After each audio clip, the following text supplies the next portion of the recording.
My name is Father Shawn Aaron from Modesto, California. I'm the oldest of 4 children and the only male child in the family, which means I have 3 sisters who quickly pushed me out of the house. Actually, we didn't grow up Catholic. My mother was never baptized till I was 11, and then 2 of my sisters were baptized, but I still have a sister that's not baptized, and I have a father who's not Catholic. As I went forward in Catholic school, it was something I was learning about, but it was something that wasn't very deeply rooted, and definitely wasn't very important to me. So it was the night of our prom. The coach calls practice, and he calls practice 4 hours before prom. We had an option: either you quit the team or you go to practice, and made us run the whole time. He stood on the sidelines and blew a whistle, and every time they blew the whistle, we had to change directions. And to give us a rest, he put us in the defensive stand against the wall. So your legs are just screaming. And needless to say, nobody danced that night. Well, I still remember the professor comes into the classroom. First day of class, he comes in and he looks at each one of us. And he's wearing a tie-dye shirt. He got these beady little glasses. And he looks out at us and he says, "None of you exist. Each one of you is a figment of my imagination." And there came a point when he began to say things that really challenged what little faith I had left.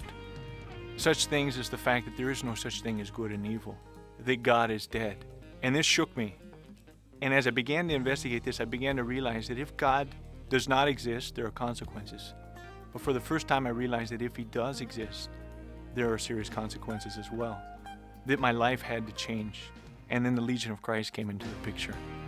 And interestingly enough, when I first met the Legion, I said, no way, these guys are serious. I mean, I was impressed really with the breadth and scope of their formation, but they studied for 12 to 14 years before priesthood. I said, no way, that's just too long. And yet, the more I began to pray about it, and the more I began to feel this tugging inside of me that I have to get going, I have to start in that direction, the Legion was the only one that kept coming back to mind. And so one day I went out just to try on the life of Christ, try on the life of a legionary. And so I went out for a visit, and I never left.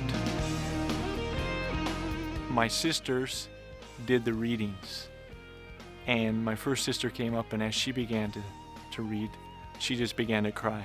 My second sister comes up, and she does the next reading, and the same thing.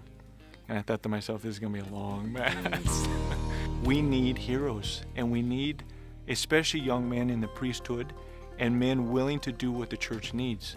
And that's where I see the Legion of Christ providing those type of priests, willing to go where the church needs them to go, willing to do what the church needs them to do, and willing to sacrifice and make the sacrifices necessary to feed the people, to feed the flock, and to extend the kingdom of Christ.